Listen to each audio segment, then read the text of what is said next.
It is probable that everybody who is at all a constant dreamer has had at least one experience of an event or a sequence of circumstances which have come to his mind in sleep being subsequently realized in the material world.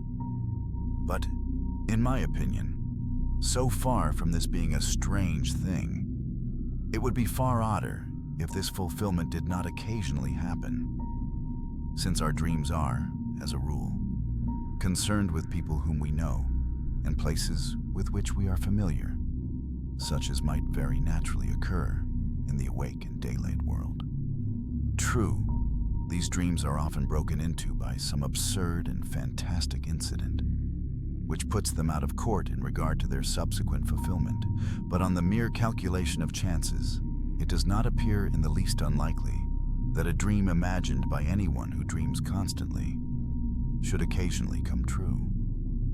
Not long ago, for instance, I experienced such a fulfillment of a dream which seems to me in no way remarkable and to have no kind of psychical significance. The manner of it was as follows. A certain friend of mine, living abroad, is amiable enough to write to me about once in a fortnight. Thus, when 14 days or thereabouts have elapsed since I last heard from him, my mind, probably either consciously or subconsciously, is expectant of a letter from him. One night last week, I dreamed that as I was going upstairs to dress for dinner, I heard, as I often heard, the sound of the postman's knock on my front door, and diverted my direction downstairs instead. There, among other correspondence, was a letter from him. Thereafter, the fantastic entered, for on opening it, I found inside the ace of diamonds, and scribbled across it in his well-known handwriting, "I am sending you this for safe custody. As you know, it is running an unreasonable risk to keep aces in Italy." The next evening, I was just preparing to go upstairs to dress when I heard the postman's knock, and did precisely as I had done in my dream. There, among other letters, was one from my friend. Only it did not contain the ace of diamonds. Had it done so, I should have attached more weight to the matter, which, as it stands, seems to me a perfectly ordinary coincidence. No doubt I consciously or subconsciously expected a letter from him, and this suggested to me my dream. Similarly, the fact that my friend had not written to me for a fortnight suggested to him that he should do so. But occasionally, it is not so easy to find such an explanation, and for the following story, I can find no explanation at all. It came out of the dark, and into the dark it has gone again. All my life I have been a habitual dreamer. The nights are few, that is to say, when I do not find on awaking in the morning that some mental experience has been mine. And sometimes, all night long, apparently, a series of the most dazzling adventures befall me. Almost without exception, these adventures are pleasant, though often merely trivial. It is of an exception that I am going to speak. It was when I was about 16 that a certain dream first came to me, and this is how it befell. It opened with my being set down at the door of a big red brick house where, I understood, I was going to stay. The servant who opened the door told me that tea was being served in the garden and led me through a low, dark-paneled hall with a large open fireplace onto a cheerful green lawn set round with flower beds. There were grouped about the tea table a small party of people, but they were all strangers to me except one, who was a schoolfellow called Jack Stone, clearly the son of the house, and he introduced me to his mother and father and a couple of sisters. I remember, somewhat astonished to find myself here, for the boy in question was scarcely known to me, and I rather disliked what I knew of him. Moreover, he had left school nearly a year before. The afternoon was very hot, and an intolerable oppression reigned. On the far side of the lawn ran a red brick wall with an iron gate in its center, outside which stood a walnut tree. We sat in the shadow of the house opposite a row of long windows, inside which I could see a table with cloth laid, glimmering with glass and silver. This garden front of the house was very long, and at one end of it stood a tower of 3 stories, which looked to me much older than the rest of the building. Before long, Mrs. Stone, who, like the rest of the party, had sat in absolute silence, said to me, "Jack will show you your room. I have given you the room in the tower." Quite inexplicably, my heart sank at her words. I felt as if I had known that I should have the room in the tower, and that it contained something dreadful and significant. Jack instantly got up, and I understood that I had to follow him. In silence, we passed through the hall and mounted a great oak staircase with many corners, and arrived at a small landing with 2 doors set in it. He pushed one of these open for me to enter, and without coming in himself, closed it after me. Then I knew that my conjecture had been right. There was something awful in the room, and with the terror of nightmare growing swiftly and enveloping me, I awoke in a spasm of terror. Now that dream or variations on it occurred to me intermittently for 15 years.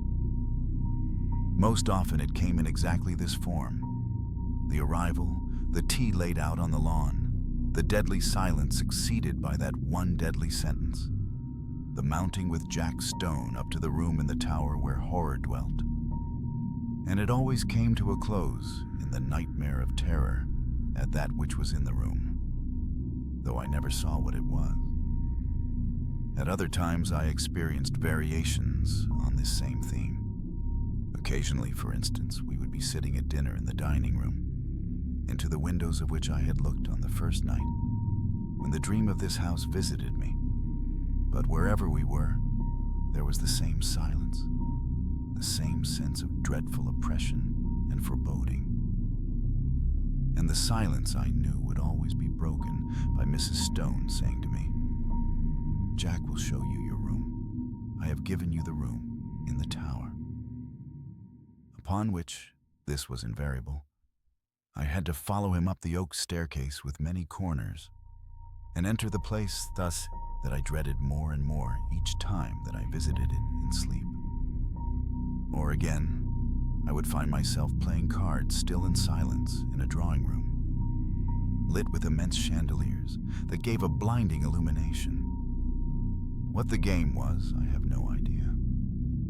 What I remember, with a sense of miserable anticipation, was that soon Mrs. Stone would get up and say to me, "Jack will show you your room. I have given you the room in the tower." This drawing room, where we played cards, was next to the dining room, and, as I have said, was always brilliantly illuminated, whereas the rest of the house was full of dusk and shadows. And yet, how often, in spite of those bouquets of lights, have I not pored over the cards that were dealt me, scarcely able for some reason to see them? Their designs, too, were strange. There were no red suits, but all were black, and among them there were certain cards which were black all over. I hated and dreaded those. As this dream continued to recur, I got to know the greater part of the house. There was a smoking room beyond the drawing room, at the end of a passage with a green baize door. It was always very dark there, and as often as I went there, I passed somebody whom I could not see in the doorway coming out. Curious developments, too, took place in the characters that peopled the dream, as might happen to living persons.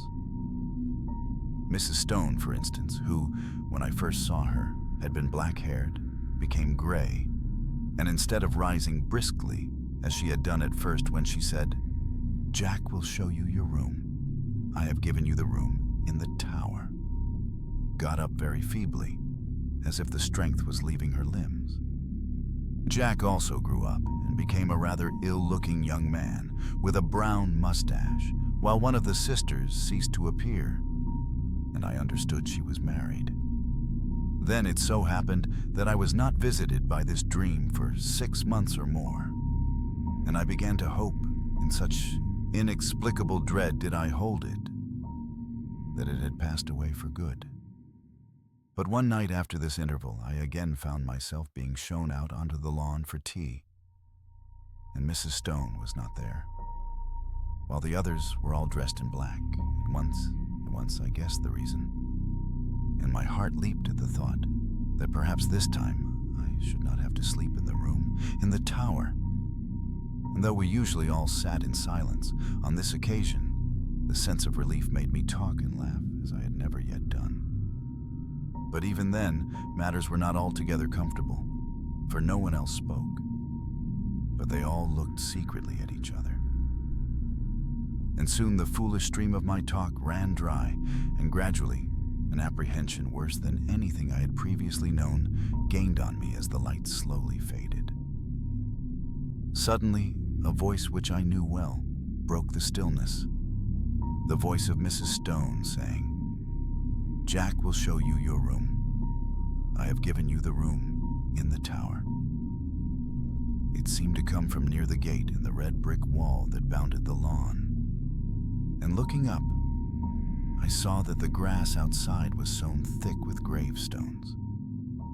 A curious grayish light shone from them, and I could read the lettering on the grave nearest me, and it was, "In evil memory of Julia Stone."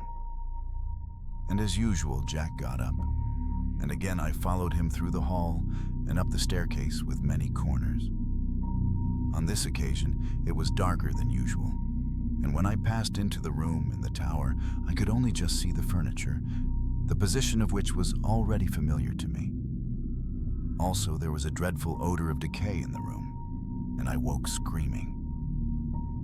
The dream, with such variations and developments as I have mentioned, went on at intervals for 15 years.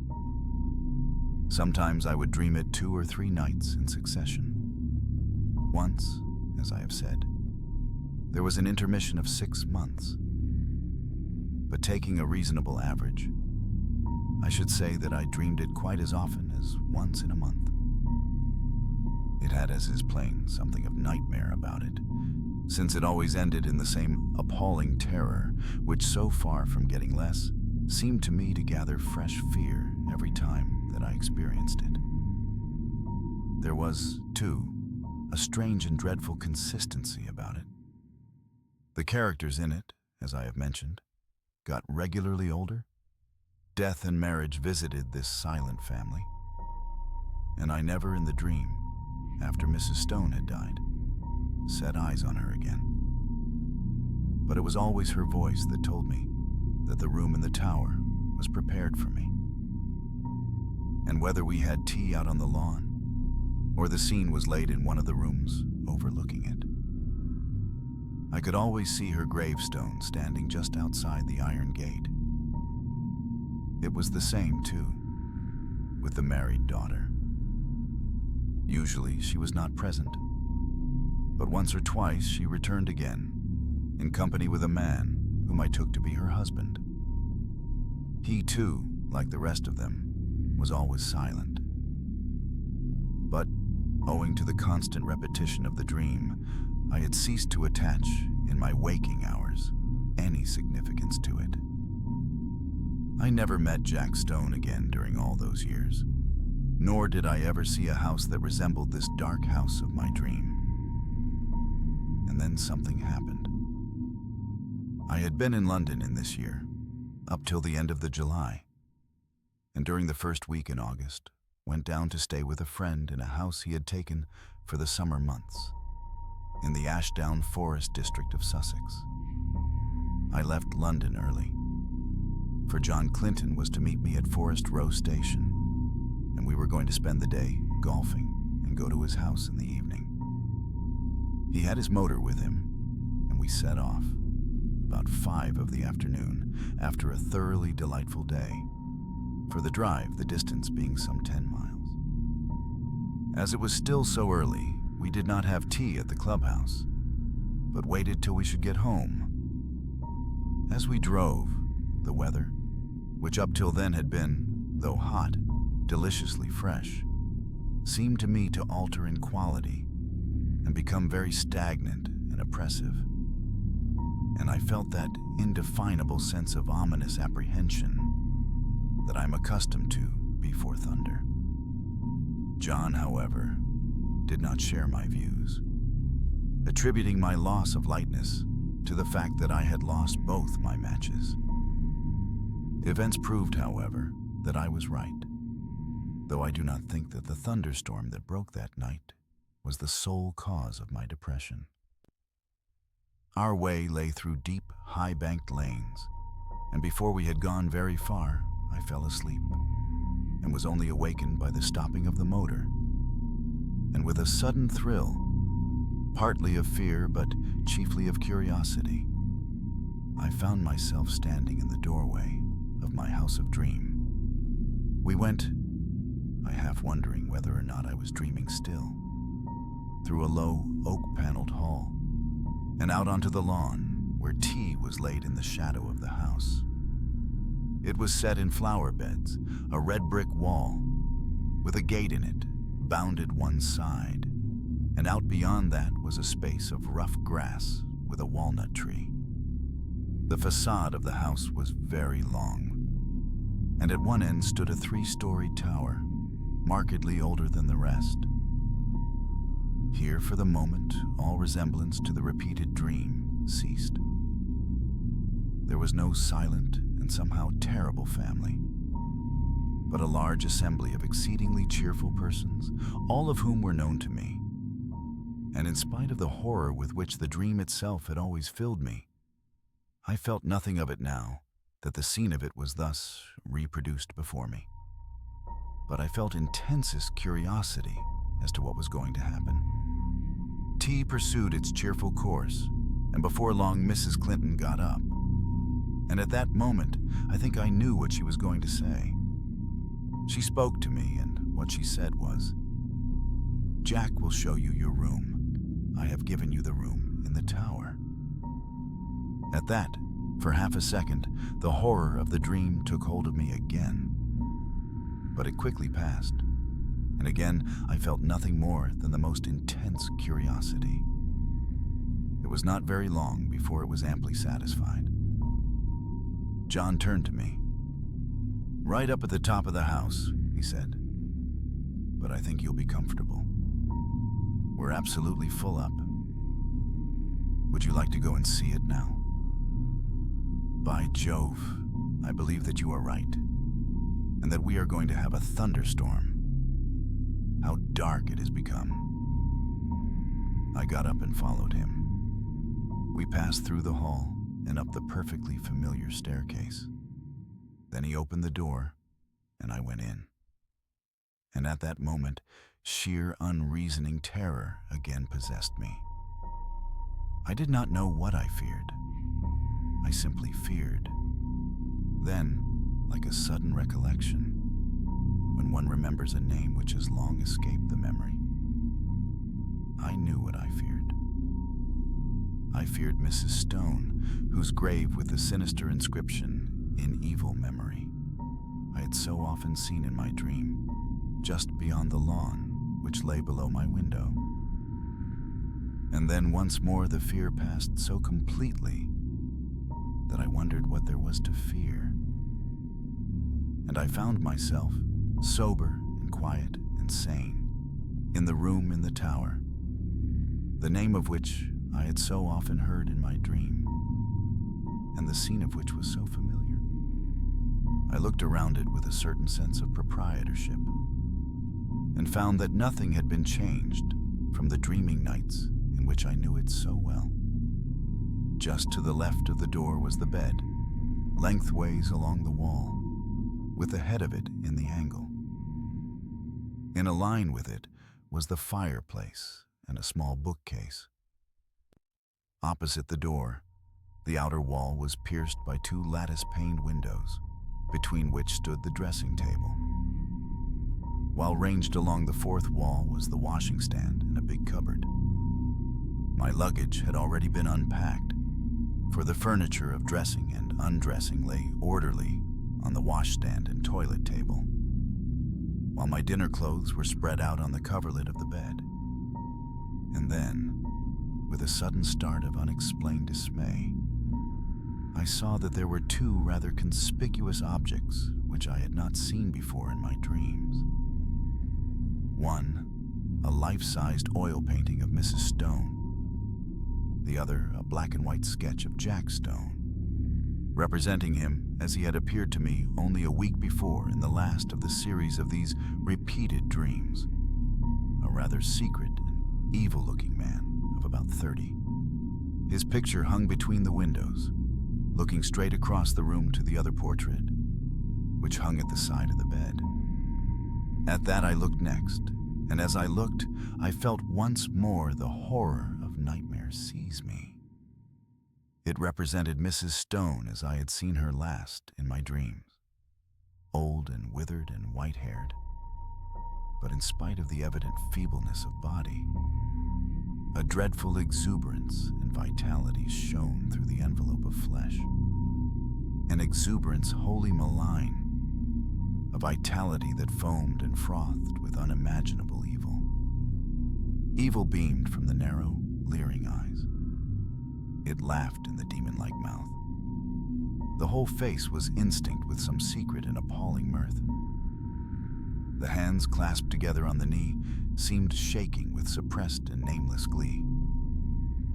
Then I saw also that it was signed in the left-hand bottom corner, and wondering who the artist could be, I looked more closely and read the inscription, "Julia Stone by Julia Stone." There came a tap at the door, and John Clinton entered. "Got everything you want?" he asked. "Rather more than I want," said I, pointing to the picture. He laughed. "Hard-featured old lady," he said. "By herself too, I remember. Anyhow, she can't have flattered herself much." "But don't you see?" said I. "It's scarcely a human face at all. It's the face of some witch, of some devil." He looked at it more closely. "Yes, it isn't very pleasant," he said. "Scarcely a bedside manner, eh? Yes. I can imagine getting the nightmare if I went to sleep with that close by my bed. I'll have it taken down, if you like." "I really wish you would," I said. He rang the bell, and with the help of a servant, we detached the picture and carried it out onto the landing, and put it with its face to the wall. "By Jove, the old lady's a weight," said John, mopping his forehead. "I wonder if she had something on her mind." The extraordinary weight of the picture had struck me too. I was about to reply when I caught sight of my own hand.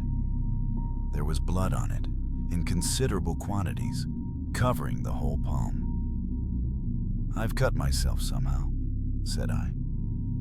John gave a little startled exclamation. "Why, I have too," he said. Simultaneously, the footman took out his handkerchief and wiped his hand with it. I saw that there was blood also on his handkerchief. John and I went back into the tower room and washed the blood off, but neither on his hand nor on mine was there the slightest trace of a scratch or cut. It seemed to me that, having ascertained this, we both, by a sort of tacit consent, did not allude to it again. Something in my case had dimly occurred to me that I did not wish to think about. It was but a conjecture, but I fancied that I knew the same thing had occurred to him. The heat and oppression of the air, for the storm we had expected, was still undischarged, increased very much after dinner, and for some time most of the party, among whom were John Clinton and myself, sat outside on the path bounding the lawn, where we had had tea. The night was absolutely dark, and no twinkle of star or moon ray could penetrate the pall of cloud that overset the sky. By degrees, our assembly thinned. The women went up to bed. Men dispersed to the smoking or billiard room. And by 11 o'clock, my host and I were the only two left. All the evening, I thought that he had something on his mind. And as soon as we were alone, he spoke. "The man who helped us with the picture had blood on his hand too, did you notice?" he said. I asked him just now if he had cut himself, and he said he supposed he had, but that he could find no mark of it. Now, where did that blood come from? By dint of telling myself that I was not going to think about it, I had succeeded in not doing so. And I did not want, especially just at bedtime, to be reminded of it. "I don't know," said I, "and I don't really care so long as the picture of Mrs. Stone is not by my bed." He got up. "But it's odd," he said. "Ha! Now you'll see another odd thing." A dog of his, an Irish Terrier by breed, had come out of the house as we talked. The door behind us into the hall was open, and a bright oblong of light shone across the lawn to the iron gate which led on to the rough grass outside where the walnut tree stood. I saw that the dog had all his hackles up, bristling with rage and fright. His lips were curled back from his teeth, as if he was ready to spring at something, and he was growling to himself. He took not the slightest notice of his master or me, but stiffly and tensely walked across the grass to the iron gate. There he stood for a moment, looking through the bars and still growling. Then of a sudden, his courage seemed to desert him. He gave one long howl and scuttled back to the house with a curious crouching sort of movement. "He does that half a dozen times a day," said John. "He sees something which he both hates and fears." I walked to the gate and looked over it. Something was moving on the grass outside, and soon a sound which I could not instantly identify came to my ears. Then I remembered what it was. It was the purring of a cat. I lit a match and saw the purrer, a big blue Persian, walking round and round in a little circle just outside the gate, stepping high and ecstatically, with tail carried aloft like a banner. Its eyes were bright and shining, and every now and then it put its head down and sniffed at the grass. I laughed. "The end of that mystery, I am afraid," I said. "Here's a large cat having Walpurgis night all alone." "Yes, that's Darius," said John. "He spends half the day and all night there." But that's not the end of the dog mystery, for Toby and he are the best of friends, but the beginning of the cat mystery. What's the cat doing there? And why is Darius pleased, while Toby is terror-stricken? At that moment, I remembered the rather horrible detail of my dreams when I saw through the gate, just where the cat was now, the white tombstone with the sinister inscription. But before I could answer, the rain began, as suddenly and heavily as if a tap had been turned on. And simultaneously the big cat squeezed through the bars of the gate and came leaping across the lawn to the house for shelter. Then it sat in the doorway, looking out eagerly into the dark. It spat and struck at John with its paw as he pushed it in order to close the door. Somehow, with the portrait of Julia Stone in the passage outside, the room in the tower had absolutely no alarm for me. And as I went to bed, feeling very sleepy and heavy, I had nothing more than interest for the curious incident about our bleeding hands and the conduct of the cat and dog. The last thing I looked at before I put out my light was the square empty space by my bed where the portrait had been. Here the paper was, of its original full tint of dark red. Over the rest of the walls, it had faded. Then I blew out my candle and instantly fell asleep. My awaking was equally instantaneous. and I sat bolt upright in bed under the impression that some bright light had been flashed in my face, though it was now absolutely pitch dark. I knew exactly where I was, in the room which I had dreaded in dreams. But no horror that I ever felt when asleep approached the fear that now invaded and froze my brain. Immediately after a peal of thunder crackled just above the house, but the probability that it was only a flash of lightning which awoke me gave no reassurance to my galloping heart. Something I knew was in the room with me, and instinctively I put out my right hand, which was nearest the wall, to keep it away. And my hand touched the edge of a picture frame hanging close to me. I sprang out of bed, upsetting the small table that stood by it, and I heard my watch, candle, and matches clatter onto the floor. But for the moment, there was no need of light, for a blinding flash leaped out of the clouds and showed me that by my bed again hung the picture of Mrs. Stone.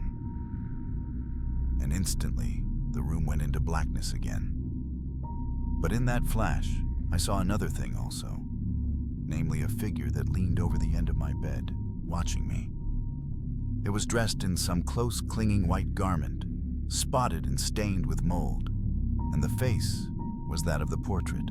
Overhead, the thunder cracked and roared, and when it ceased and the deathly stillness succeeded, I heard the rustle of movement coming nearer me, and, more horrible yet, perceived an odor of corruption and decay.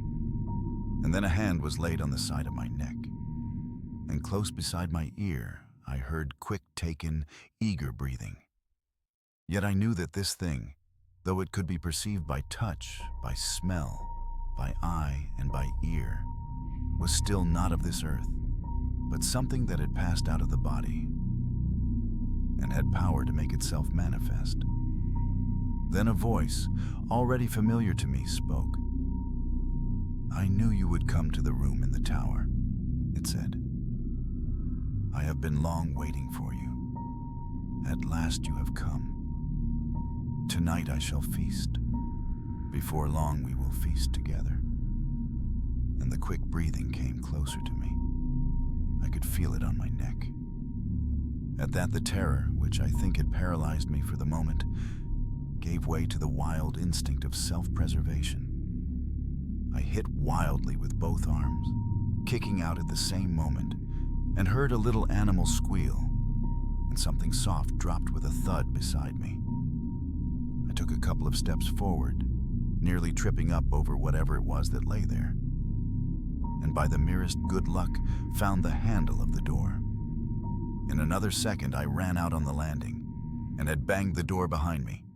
Almost at the same moment, I heard a door open somewhere below, and John Clinton, candle in hand, came running upstairs. "What is it?" he said. "I sleep just below you, and heard a noise as if... Good heavens, there's blood on your shoulder." I stood there, so he told me afterwards, swaying from side to side, white as a sheet, with the mark on my shoulder as if a hand covered with blood had been laid there. "It's in there," I said, pointing. "She, you know. The portrait is in there too, hanging up on the place we took it from." At that he laughed. "My dear fellow, this is mere nightmare," he said. He pushed by me and opened the door, I standing there simply inert with terror, unable to stop him, unable to move. "Phew, what an awful smell," he said. Then there was silence. He had passed out of my sight behind the open door. Next moment he came out again, as white as myself, and instantly shut it. "Yes, the portrait's there," he said. "And on the floor is a thing spotted with earth, like what they bury people in. Come away, quick, come away." How I got downstairs, I hardly know. An awful shuddering and nausea of the spirit rather than of the flesh had seized me, and more than once he had to place my feet upon the steps, while every now and then he cast glances of terror and apprehension up the stairs. But in time, we came to his dressing room on the floor below, and there I told him what I have here described. The sequel can be made short. Indeed, some of my readers have perhaps already guessed what it was, if they remember that inexplicable affair of the churchyard at West Fawley, some 8 years ago, where an attempt was made 3 times to bury the body of a certain woman who had committed suicide. On each occasion, the coffin was found in the course of a few days, again protruding from the ground. After the 3rd attempt, in order that the thing should not be talked about, the body was buried elsewhere in unconsecrated ground.